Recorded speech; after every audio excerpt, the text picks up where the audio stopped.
Bluebird ternyata tidak hanya survive di tengah disrupsi dan pandemi. Perusahaan ini bahkan bangkit dan mencatatkan kenaikan laba hingga 161% di kuartal pertama tahun ini. Bahkan Bluebird memperluas layanannya ke bidang logistik. Bagaimana Bluebird mampu bangkit di tengah disrupsi dan pandemi? Apa strategi inovasi yang penting di balik kenaikan laba Bluebird yang begitu besar? Simak insight menarik dalam podcast kita bersama Presiden Direktur Bluebird Group, Bapak Sigit Djoko Sutono.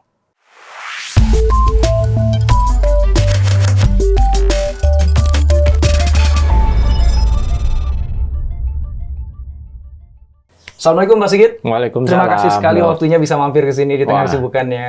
Senang sekali saya diundang. Oke. Saya ini udah gak sabar pengen undang Pak Sigit. Sempat kita tunda seminggu ya Pak ya. Iya. Harus bisa ketemu pada hari ini dan senang banget. Kebetulan juga saya juga baru kembali kan dari Uzbek. Sibuk banget, keren banget. Sama Pak Sigit juga sibuk ya, ketemunya sekarang. Aku pengen gali dengan mudah-mudahan agak sedikit lebih dalam. Karena ini dasarnya penasaran Pak. Jadi Bluebird itu melewati 2 krisis besar. Pertama adalah disrupsi dari taksi online. Mulai tahun 2016 ya Pak ya. Kemudian pandemi di 2020. Yang itu semua ekonomi berhenti, orang nggak ada yang keluar gitu. And somehow, Bluebird bisa bukannya ngelewatin itu semuanya, tapi malah bertumbuh semakin besar sekarang. Nah, saya ingin gali tentang hal itu Pak. Tapi sebelum sampai ke sana, ada penasaran yang lain Pak. Ini yang lagi viral nih Pak, katanya ada CEO yang menyamar jadi supir taksi gitu Pak ya. Jadi kayaknya aku harus nanya itu dulu nih Pak Sigit ya. Tanya begini, itu idenya siapa Pak? Itu sebenarnya ya manajemen kan memang encourage ya untuk selalu bisa turun ke lapangan dan itu memang sudah dilakukan. Itu bagian dari Genba istilahnya ya. Ya, gitu kalau orang-orang manufacturer ngomongnya gitu tuh ya, kayak turun ke lapangan. Tapi kalau yang terakhir itu ya saya memang ya saya siapkan waktunya. Saya mau jalan tanggal sekian, jadi kalender saya sudah kosongkan tuh dari schedule saya blok udah supaya nggak ada yang nyelip gitu karena mau jalan seharian kan gitu. Itu apa Pak target yang Bapak ingin capai dengan Bapak belusukan sebagai supir taksi Bluebird? Yang pasti targetnya bukan target penghasilan gitu ya. Karena kelewatan juga ya Pak ya, sebenarnya ya Pak ya. Ya, saya pertama memang punya target untuk bisa mengerti lapangan lebih jauh. Terus mengalamin apa kesulitan yang terjadi di lapangan. Karena kita tahu ya beberapa kesulitannya, tapi kita juga perlu melihat dan apa sebenarnya kalau kita ngalamin kita muncul ide-ide yang lain gitu. Dan apa yang kita bayangkan memang sebagian besar memang terjadi, tapi setelah itu muncul insight dari sisi yang lain. Begitu ya dari banyak hal lah, dari policy yang kita bisa, sebaiknya kita bisa lakukan ini, ataupun juga dari sisi-sisi yang lain yang sudah pernah kita bayangkan dan kayaknya yang ini perlu dipercepat nih gitu. Jadi emang menarik Pak ya. Jadi pengalaman langsung di lapangan, ya proses empati dengan cara imersif. Kalau bahasa risetnya tuh ethnographic research, ya, di mana kita masuk ke dalam responden kelompok orang yang kita pengen pelajari itu mengungkap fakta-fakta, data-data yang nggak mungkin bisa ketangkep hanya dengan angka-angka di atas kertas, betul Pak ya? Betul. Itu menarik sekali ya. Nah, apa nih Pak yang Bapak temukan mungkin agak berbeda ya di antara data di atas kertas yang sebagai CEO kan pasti kan lengkap lah Pak informasinya Pak ya. Dengan Bapak terjun ke lapangan gitu Pak. Ini kalau boleh di-spill beberapa Pak yang nggak rahasia Pak. Pertama sudut pandang kita melihat problem ya itu berbeda. Kita sudut pandang dari manajemen melihat problem tuh ya harusnya bisa begini. Tapi pada saat kita jalankan, sudut pandangnya nggak hanya harus begini caranya penyelesaiannya. Ketika di lapangan ternyata sudut pandang yang HO tadi mungkin nggak terlalu works gitu Pak ya? Karena konteksnya mungkin berbeda gitu maksudnya? Ya konteksnya misalnya kita melihat adanya kebutuhan untuk order begitu ya. Nah order kan kita bisa terima dari banyak channel ya. Ada dari jalan, ada dari ini. Tapi pada saat kita menjalankan, kita tahu sebenarnya di kantor pusat, kantong-kantong order tuh mana. Saya tiap bulan mau review, mana daerah rame. Tapi pada saat saya jalankan, saya blank. Saya mau jalan kemana nih, gitu. Nah, itu pasti dialamin oleh pengemudi. Jadi sebanyak-banyaknya kita training, tetap pada saat itu butuh praktis. Nah, jadi faktor praktis itu juga cukup memegang peran ya dalam hal ini, menarik. bukan hanya teori gitu. Jadi pengemudi kita training memang, ternyata praktek itu memang butuh learning curve. Kita tahu learning curve dan kita alamin sebenarnya. Saya alamin, learning curve-nya ternyata harusnya begini. Jadi kita punya sudut pandang yang lain lah. Gitu. Jadi ada asumsi-asumsi yang akhirnya tervalidasi atau terinvalidasi ya. Jadi dengan asumsi kita kan tahu kan kantong-kantongnya di sini gitu dan kita kan udah informasikan gitu. Tapi ternyata begitu di lapangan nggak semudah itu. Masa nggak tahu sih? Kan udah dikasih tahu. Harusnya kan kayak gitu kan asumsinya. Gitu, tapi dalam kondisi jalan susah. Yang itu nggak bisa tercapture hanya dengan baca data ya Pak. Iya, itu harus dialamin. Itu harus dialamin gitu. Jadi yes. pada saat dialamin kita mengerti kenapa mereka tidak bisa lakukan gitu. Baru ya kita bisa coba cari solusi yang lain sudut pandangnya. Jadi nggak digenjot. Pokoknya training aja terus, kasih informasi dulu satu arah kan itu ya. Kita pikir kalau kita kasih semuanya kan mungkin bisa. Masa nggak dapet sih gitu kan ya. Ya kenyataannya nggak semudah itu. Dan juga yang ngasih juga belum tahu kondisi di lapangan juga ya. Jadi kan nggak match dengan begini kan akhirnya jadi empati itu berujung kepada pemahaman lebih dalam tentang situasi dan solusi yang diberikan jadi lebih dalam dan tajam ya Pak ya. Ya betul. Minimal bisa lebih sesuai dengan apa yang sebenarnya mereka butuhkan. Gitu. Itu caranya nanti semua pimpinan akan diminta gitu nggak Pak? Kita di pool itu sebenarnya sudah banyak yang berjalan. Di kantor pusat juga sih kita ada beberapa direksi juga jalan. Yang sebelumnya juga manajemen sebelumnya pernah jalan. Narik taksi juga, Pak? Iya, tapi memang fokus kita kan tidak terlalu sering ya. Karena kalau narik terus nanti ya kasihan pengemudi yang di lapangan nanti kekurangan gitu ya mobilnya. Begitu. Jadi siapa yang bawain kendaraan besar namanya Bluebird Group Pak? Kalau semua bosnya turun di lapangan. Oke. Menarik. Saya nggak ingin dalamin itu terlalu banyak, Pak, karena udah banyak teman-teman yang ngulas itu, Pak, ya. Nah, di segmen kita ini, Pak, kita ingin ngomongin aspek strategi yang lebih makro gitu, Pak, ya. Tadi aku udah nganterin, Pak. 2016 ada disrupsi, 2020 kemudian ada pandemi, gitu. Bahkan waktu itu kan banyak yang sanksi juga nih, wah ini Bluebird masih bisa survive apa enggak, gitu. Ya, banyak yang gulung tikar juga, kan. Gitu. Saya mulai dari pertanyaan yang besar nih, Pak. Setelah melewati perjalanan Pak, jadi ini udah 7 tahun dari 2016 gitu ya, udah ngelewatin 2 krisis besar tadi gitu. Ketika looking back Pak, apa yang menurut Pak Sigit menjadi penyelamat quote in quote sehingga bisa membuat Bluebird Group itu bukan hanya bertahan tapi sekarang bahkan kinerjanya lagi moncer-moncernya ini ya dibandingkan tahun lalu. Di kuartal yang sama, peningkatannya signifikan. Bahkan dibandingkan sebelum pandemi juga masih lebih tinggi gitu, Pak. Itu apa, Pak, ya? Pertama, mindset ya, ya. Tapi berhubungan dengan mindset, sebenarnya kita harus mencari dan menemukan apa strong point ataupun memang jati diri perusahaan. Baru mindset akan mengikuti. Bluebird melihat saat terjadi pandemi dan saat terjadi apapun disrupsi sebelum-sebelumnya, kita menemukan dan melihat bahwa memang kita fokus pada pelayanan. Gitu. Jadi kalau saya bisa lihat apa yang sebenarnya benang merahnya yang kita lihat sampai sekarang ini kita lihat mundur, apa sih kita lakukan? Semua hanya fokus terhadap 2 hal tadi. Mindsetnya kita harus benar, kita harus keep changing, kita harus tahu itu. Tapi kita tetap mempertahankan fokus yang memang kita kuat. Dalam hal ini ya dari awal kita selalu fokus pada pelayanan. Sejak Bluebird berdiri, kalau kita flashback, ya pelayanan juga ujungnya. Jadi kita tidak pernah fokus terhadap harga termurah, ataupun teknologi tercanggih gitu. Itu dijalankan atas dasar pelayanannya bisa baik nggak?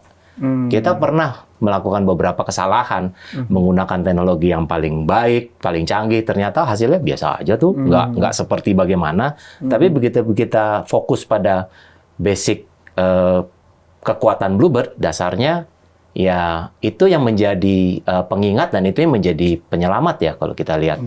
Gitu. Dan kalau kita bicara pada saat pandemi, semuanya memang apapun yang mau kita selamatkan susah ya. Jadi ya perusahaan rugi itu biasa gitu ya pasti gitu. Lalu perusahaan bertahan itu memang menjadi menarik gitu. Tapi kalau kita tidak punya jati diri tersebut, pada saat recovery PPKM dilepas dan mobilitas bertambah, nilai itu hilang. Dan ternyata nilai itu yang lengket. Jadi ya orang akan melihat, oke, kalau ada ini dia balik lagi langsung.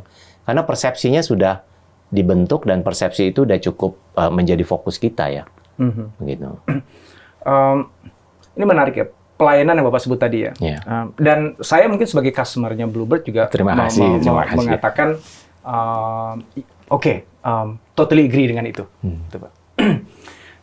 Ada satu lagi kalau menurut saya Pak, kalau boleh saya sharing perspektifnya saya gitu. Yeah. Jadi merek Bluebird itu bukan tentang pelayanan Pak, tapi keamanan kalau menurut saya Pak.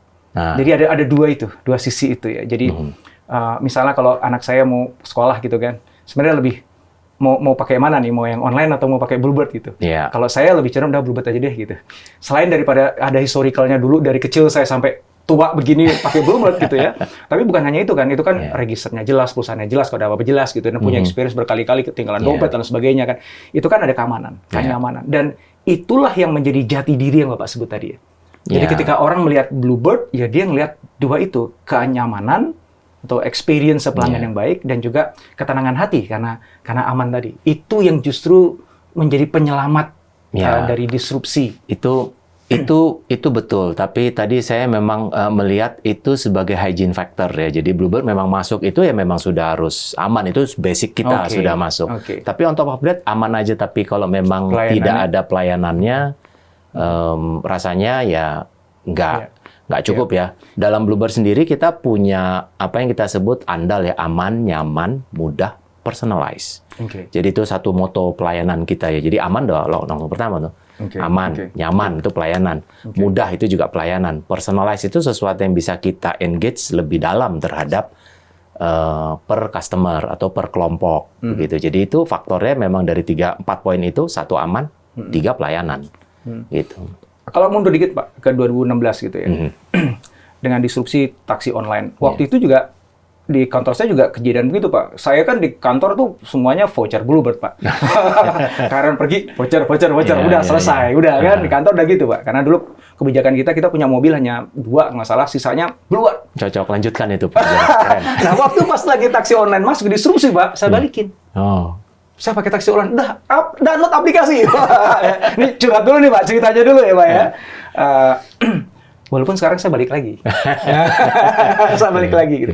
Kenapa? Karena kan logis Pak, namanya customers kan ada barang, apalagi dulu saya tuh ngalamin taksi online pertama kali itu di San Francisco Pak. Jadi di kota kelahirannya Uber waktu itu. Dan itu benar-benar seamless experience banget Pak gitu. Terus pulang ke Indonesia gitu kan, udah, ini ada di Uber ganti gitu. Dan saya yakin saya bukan satu-satunya orang yang punya pendapat seperti itu gitu. Itu kan pasti kan namanya disrupsi kan kayak gitu Pak ya. Gitu.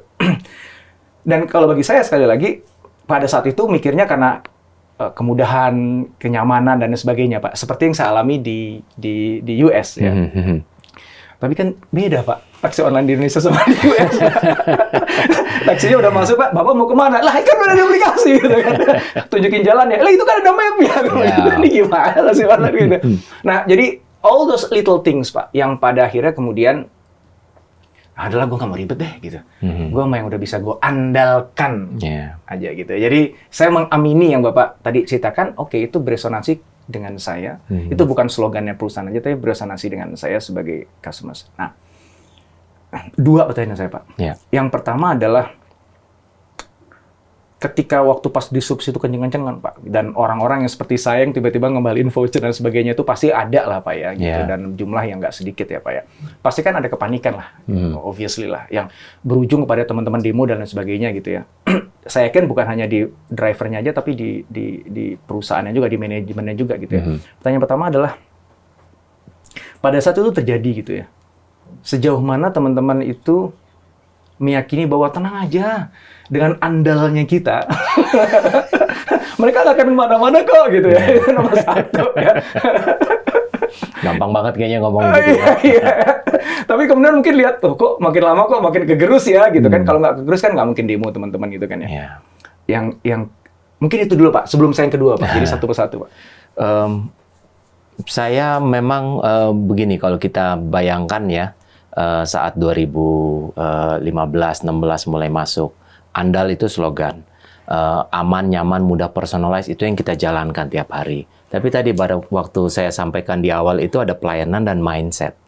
Mindset itu yang penting, bahwa kita tetap berubah gitu. Jadi kalau tadi dibilang hanya sebagian yang memang akhirnya merasa terganggu, enggak. Seluruh perusahaan merasa galau lah kira-kira. Ini kita mau kemana? Karena lawan yang kita hadapi kali ini berbeda dengan lawan yang dulu kita hadapi.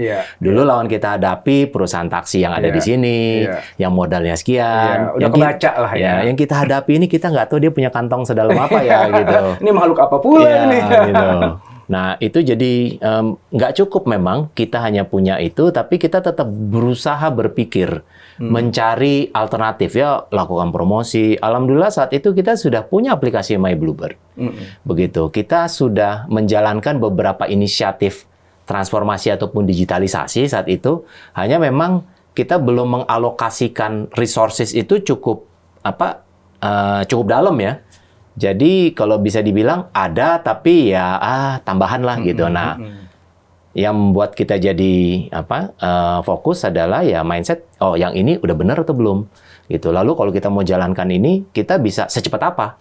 Kita butuh persiapan apa untuk menjalankan ini? Pada saat yang bersamaan, kita juga harus pikir kalau kita jalan ini, yang ini bisa kita perkuat seperti apa? Karena kita tadi menemukan jati dirinya. Bluebird itu adalah perusahaan taksi yang memang menggunakan layanan argometer, terlihat fisiknya di jalan, mulailah tim berinovasi, berpikir, mencari apa yang menjadi salah satu strong point Bluebird yang kalaupun ada tidak bisa dipakai karena apps mereka punya, duit lebih gede gitu kan, jumlah armada bisa lebih banyak gitu dan hal-hal yang lainnya gitu. Jadi ya kita mencoba hal-hal khusus. Akhirnya kita lihat fokus tadi pelayanan karena kita sangat strong.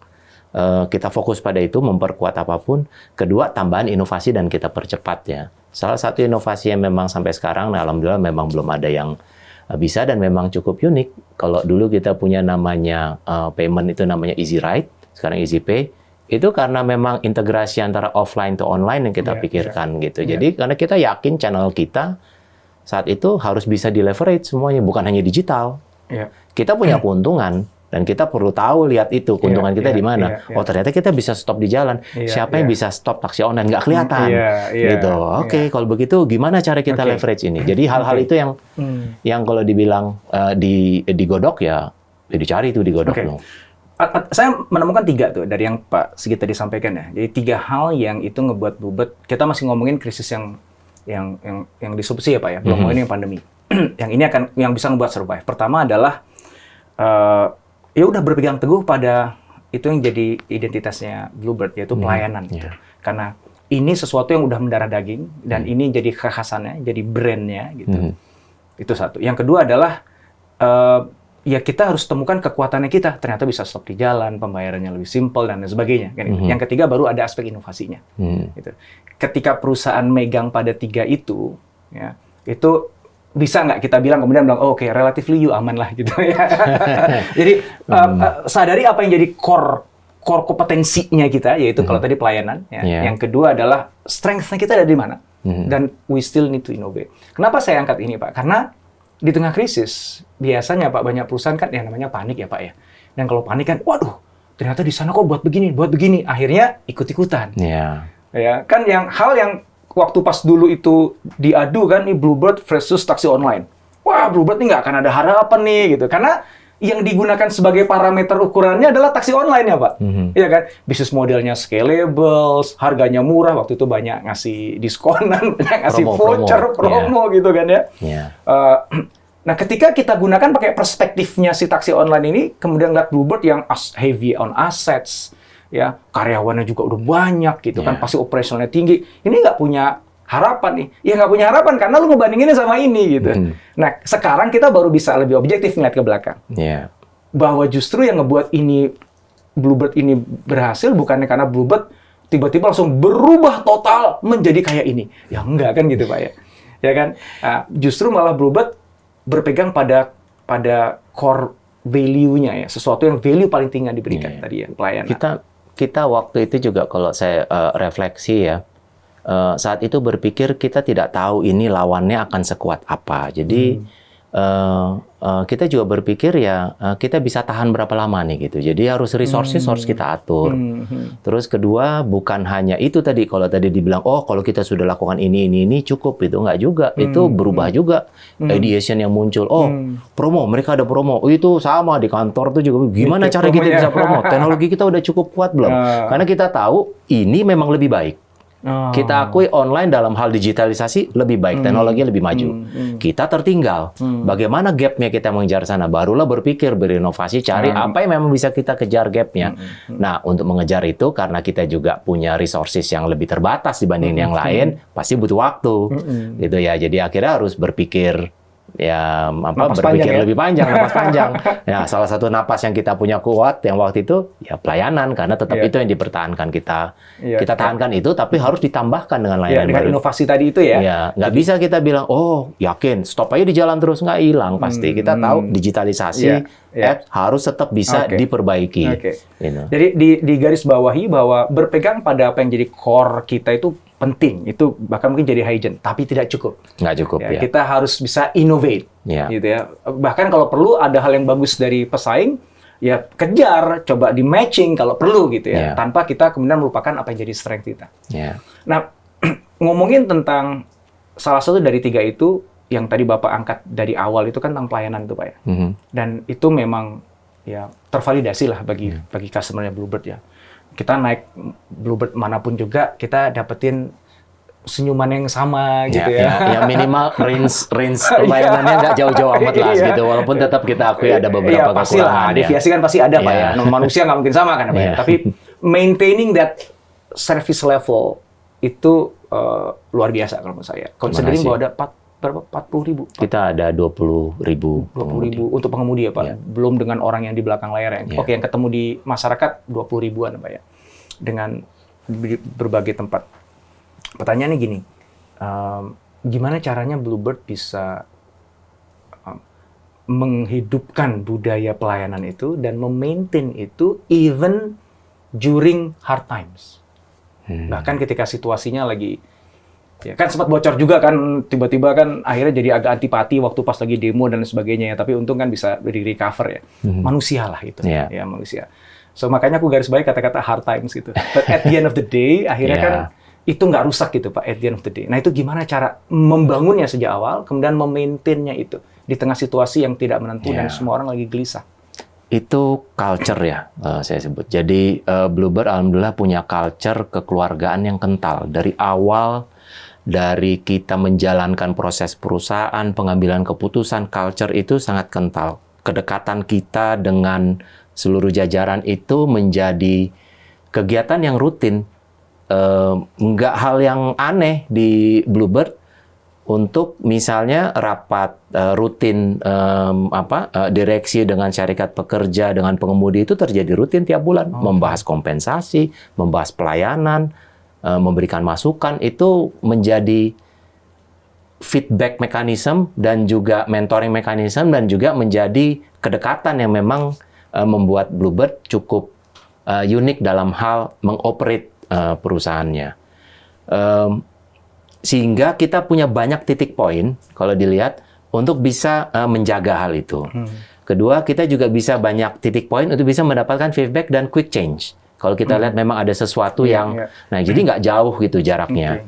Kita pun juga melakukan kegiatan yang untuk bisa menjalankan kekeluargaan tersebut dengan hal bukan hanya dalam hal bisnis saja, terhadap kegiatan-kegiatan yang lain. Seperti kalau ada Ramadan buka puasa, itu pengemudi kita undang kantor pusat ketemu dengan direksi, ribuan pengemudi kita buka puasa bareng. Itu berjalan bukan hanya sekali, berpuluh-puluh tahun. Terus jadi kedekatan yang kita bentuk menjadi suatu culture, gitu. Dan kalau culture udah terbentuk, orang yang masuk ke situ itu jadi norma ya Pak. Jadi ngikut. Yang orang mau nggak mau, selama dia ada di Bluebird, dia akan perilakunya ngikut dengan itu. Betul. Ya? Nah itu yang harus kita jaga karena orang lama berganti dengan orang baru. Nah top down approach juga penting, tapi bottom up input juga harus kita masuk. Jadi kita dalam rapat operasional begitu ya itu membahas keluhan pengemudi yang terjadi melalui channel kita.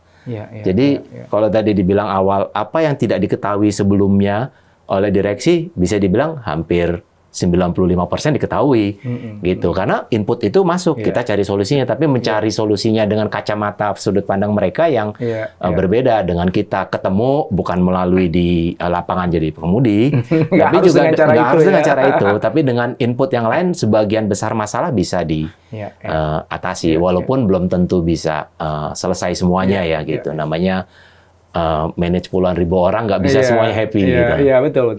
Jadi at the end of the day, pada akhirnya kalau kita ngomongin pelayanan itu it's all about culture ya Pak. Jadi untuk bisa tadi ya membangun sehingga mempertahankan bahkan pada kondisi sulit pun itu bisa tetap terjaga itu nggak cukup dengan kita buatin SOP, ngasih pelatihan kepada mereka gitu.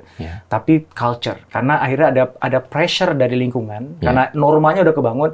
Begitu ada orang yang perilakunya kayak gitu tuh dilatih gitu ya kan, culture kan kayak gitu kan, lu aneh lu gitu, lu yakin lu jadi bluebird kan gitu kan ya, dan akhirnya yang senior ngingetin gitu. Jadi itu yang justru ngebuat pelayanan itu menjadi sesuatu yang udah embedded ya Pak ya, udah ingrained ya, udah nempel jadi darah dagingnya bluebird. Ini kenapa saya angkat gini, karena banyak kan perusahaan-perusahaan ngomong tentang pelayanan kita nomor 1 gitu. Tetapi itu seringkali diterjemahkan dalam bentuk SOP dan pelatihan, SOP pelatihan. Which is nggak ada masalah sih dengan itu. Tapi kalau itu nggak embedded di dalam culture yang sudah belasan puluhan tahun itu dibangun dan jadi norma, pada momen tertentu mungkin itu bisa breakdown gitu ya. Yang ngikat itu justru culture itu. Saya beberapa kali memang selalu menyampaikan di intern itu ya. Company without culture itu sama aja seperti human without soul. Wah, keren. Gitu. Jadi ya jalan, hidup, bisa, beres. Tapi jiwa kamu di mana dalam hal melayaninya? Jalannya gimana? Nah, culture dibentuk, SOP ada, kita lengkap SOP. Tapi kita harus lihat common sense sama hatinya. Jalannya SOP itu tujuannya apa? Esensinya apa? Dapat nggak dijalankan? Karena itu SOP bukan barang suci ya. Harus bisa evolve sesuai dengan kebutuhan. Tapi kalau nggak ya ketinggalan gitu. Jadi itu sesuatu hal yang memang butuh selalu mindsetnya, persiapan, mengerti bahwa ini ya harus siap berubah. Kadang-kadang ngomong gampang ya gitu, tapi kalau melihat kejadian kok begini ya, harusnya begini. Kita terkadang tetap mau mempertahankan sesuatu, tapi ya harus siap aja gitu. Oke, saya ingin bicara Bluebird ke depannya nih Pak. Jadi melihat hari ini sudah ada aktivitas perluasan bisnis, sehingga membuat saya penasaran ke depannya mau kayak gimana gitu. Kalau sekarang ini kan logistik udah mulai main ya, dengan Bluebird Kirim gitu Pak ya. Sebelum saya ke pertanyaan yang terakhir nih Pak ya. Masih banyak nih. Bluebird Kirim gimana Pak? Jadi apakah itu terpicu karena ya tadi ya taksi online kan juga ya kayak ada selain GoRide ternyata jadi GoSend misalnya gitu Pak ya. Kenapa sekalian aja nih, itu kan juga ada kendaraan gitu ya. Ya betul. Oh begitu ya, emang terinspirasi dari sana ya. Itu jadi adanya pandemi itu menjadi katalis dari inovasi kita. Kita sudah pernah memikirkan, oh kenapa kita nggak kirim ini, tapi banyak sekali alasan untuk menyatakan tidak. Iya. Tapi begitu pada pandemi nggak ada pilihan ya Pak ya? Nggak ada ngantar pilihan orang lain. Nggak ada, mendingan ngantar barang ya. Terpaksa dijalanin. Habis gimana lagi? Gitu. Jadi itu termasuk katalis yang memang mempercepat. Kita bentuk, kita coba, ya belajar kita dari situ. Dan kita belajar. Ternyata SOP pelayanan melayani tamu berbeda jauh dengan melayani barang. Gitu. Nggak perlu dibukain pintu, nggak perlu di-greeting dan segala macam. Tapi handle barangnya berbeda. Jadi itu sesuatu yang kita pelajari dan itu salah satu hal yang kita bentuk akibat dari pandemi lah. So far, bisnis logistik itu penilaian so far ya sampai saat ini dianggap layak untuk dilanjutkan atau sekarang masih belum ada keputusan? Kita masih melihat itu masih butuh banyak pengembangan. Karena tadi balik mindset dan culture kita masih fokus sekali pada orang. Jadi untuk merubah itu butuh waktu. Jadi banyak teorinya buat perusahaan baru yang jalanin ini dan segala macam ya. Pada akhirnya kan kita lihat jati dirinya kita baliknya mana. Waktu itu ada layanan yang bagus, oke kita pertahankan. Sekarang tetap kita pertahankan, tetap kita coba untuk kembangkan, tapi kita juga perlu mengukur kemampuan ini sampai mana. Karena kita harus tahu, kita mau lawan yang mana. Kalau mau lawan two-wheelers, nggak akan bisa lawan harganya. Jadi marketnya segmented. Nah, kita harus tahu market mana yang memang bisa siap untuk four-wheelers. Nah, kita temukan market-market itu. Yang mau nganterin kue, nggak mungkin dianterin pakai yang lain. Tapi marketnya mungkin lebih terbatas ya. Kita harus kembangkan hal itu. Jadi sekarang statusnya masih assessing the condition, Pak ya? Masih assessment, Pak ya? Sudah jalan. Kita sudah tahu beberapa langkah-langkah yang mau kita lakukan. Tapi at the same time kan kita punya tantangan yang dari passenger handling kan juga butuh berkembang. Nah, tantangan kita sekarang kan nih dapetin kendaraan nih gitu kan. Kita tahu cerita pandemi, shortage of car itu seakan-akan kayaknya sudah hilang. Tapi sekarang ternyata masih ada efek-efek tailnya yang memang ya masih belum tentu semuanya bisa dapat dengan cepat. Ya artinya adalah masih akan dilihat nanti apakah ini akan dipertahankan dengan model entah bisnis baru atau model pelayanan baru, atau mungkin udahlah fokus kembali ke passengers gitu. Kalau kita bilang Bluebird Kirim pasti tetap akan ada, kan itu layanan yang memang tetap dibutuhkan. Kita lihat customer membutuhkan, tapi bahwa marketnya bisa lebih besar, kita perlu cari segmen yang pas. Jadi tetap kita akan fokus, kita sudah komit, kita bisa mengirim barang. Layanannya tetap akan ada, cuman mungkin bagaimana pola layanannya dan segmen marketnya dan lain sebagainya yang akan sekarang tetap berjalan. Layanan itu memberikan kontribusi positif begitu.